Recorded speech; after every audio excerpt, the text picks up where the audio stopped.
You're sitting at your desk. You know it's time to go. You've said that to yourself over 1,000,000 times. But this time you know, for sure, is real. You're tired. You're just so very tired.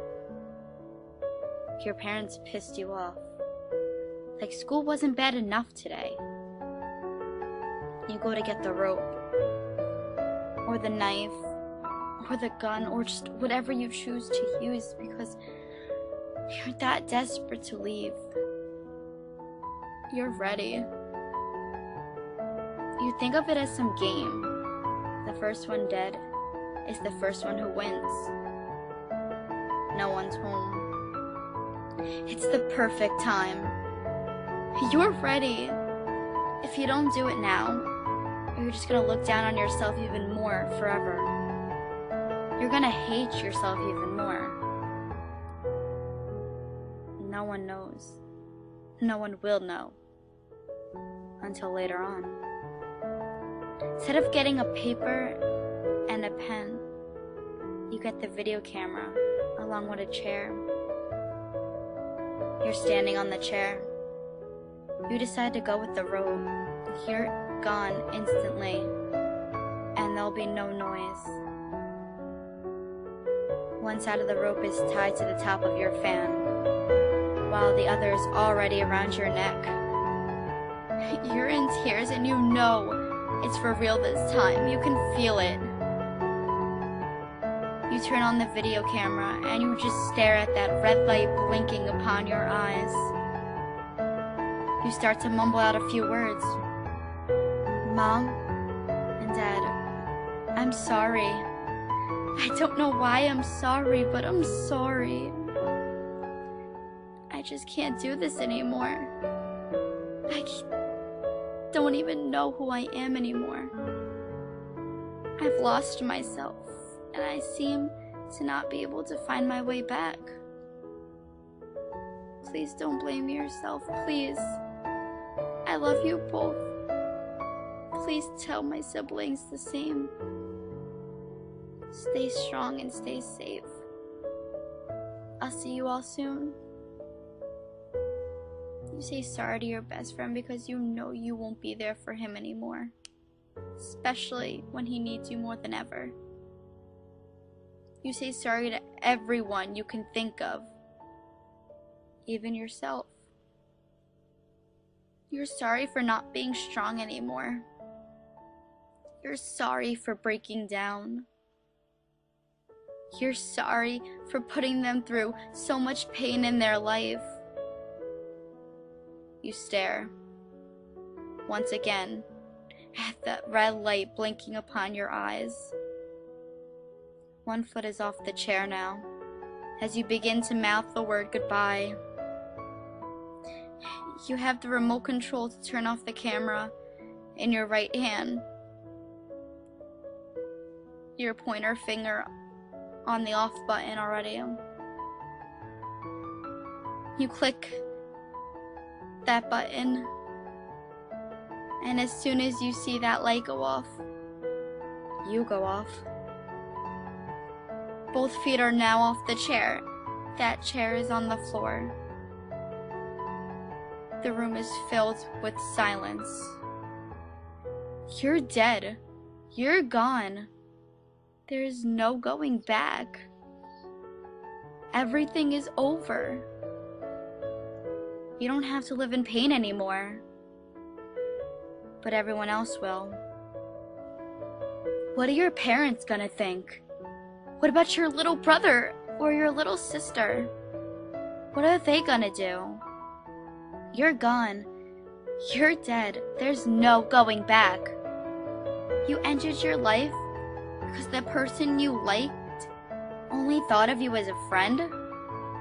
You ended your life because that one teacher was harder on you than anyone else in the class, because she knew that you were the only one that is going somewhere in life. Your parents are home now. They call your name, telling you that they're home, just like they normally do whenever they get home.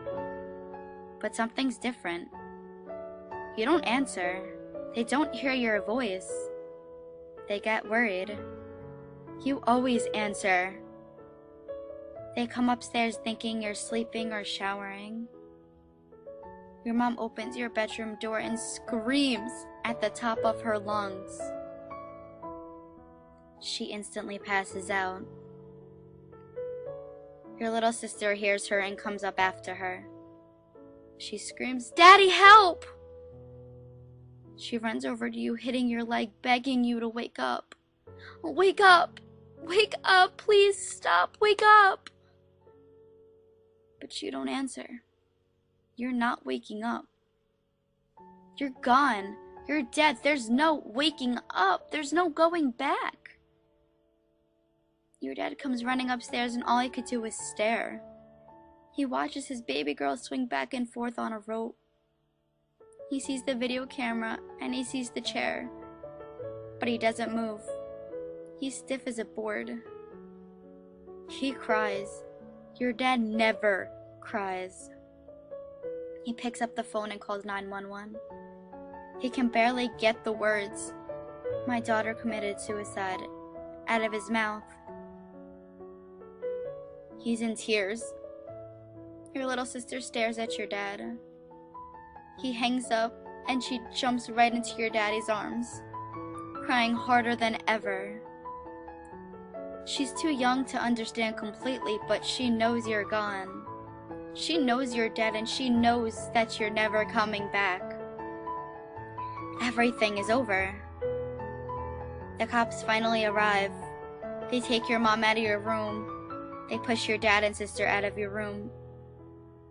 And now they're sitting in the living room.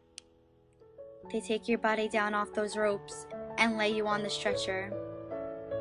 They cover your body and out you go. Just like that. In the blink of an eye, everything happened and everything was over. You're gone. You're dead. There's no going back. Nothing is the same. 2 weeks have passed and your mom still stares out the window more than half of the day. Sometimes even the whole day. Your little sister still hasn't returned to school. Your dad was forced to go to work so he could pay all the bills for your wake and your funeral. Eventually, they found the strength to go back into your room. Your door hasn't been opened for 2 months.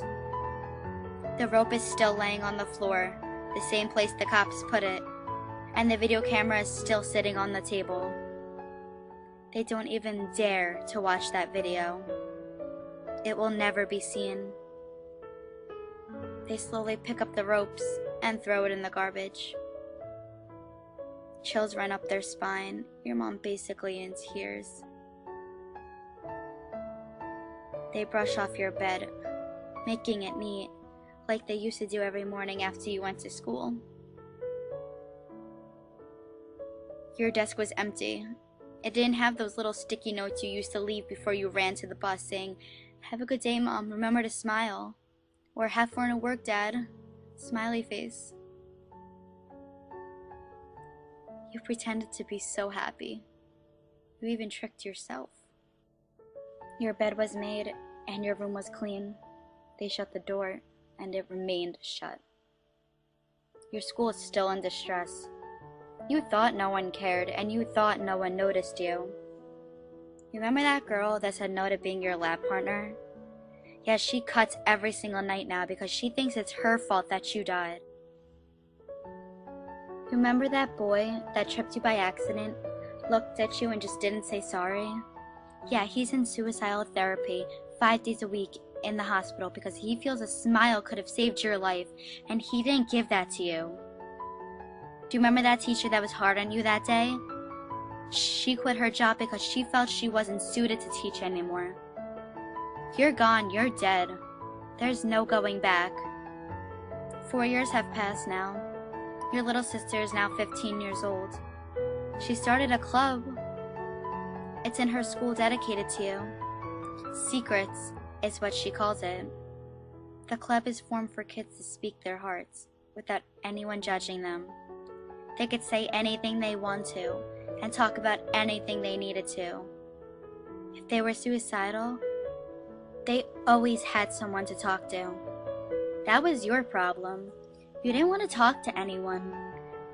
You had everything bottled inside of you. You acted as if you were the happiest kid on the planet, and you acted as if you had the perfect life. You played that happy character so well that even you started to believe it. You would be so happy all day, and as soon as you laid in bed that night, the thoughts came back. A little fight between you and your parents could have set you off. But with everything inside of you bottled up for years, you just hit your limits. You're gone, you're dead, there's no going back. Your room will never be occupied. Your mom still cries every single night. Your dad isn't as strong as he used to be. Your little sister will never grow up with you by her side, moving her in the right direction.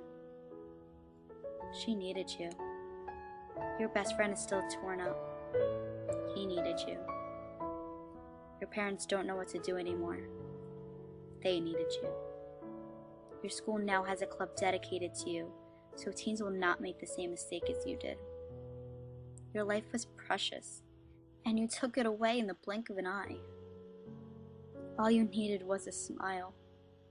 It's all you needed to show you that everything will be okay.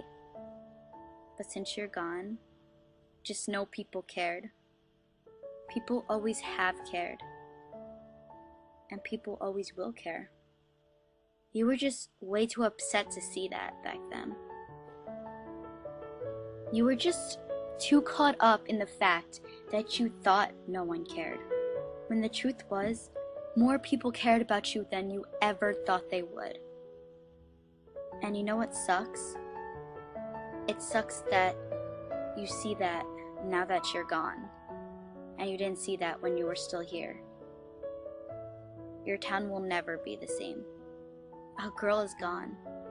A special girl. A girl who thought no one cared. Everyone cared. I promise you. They care.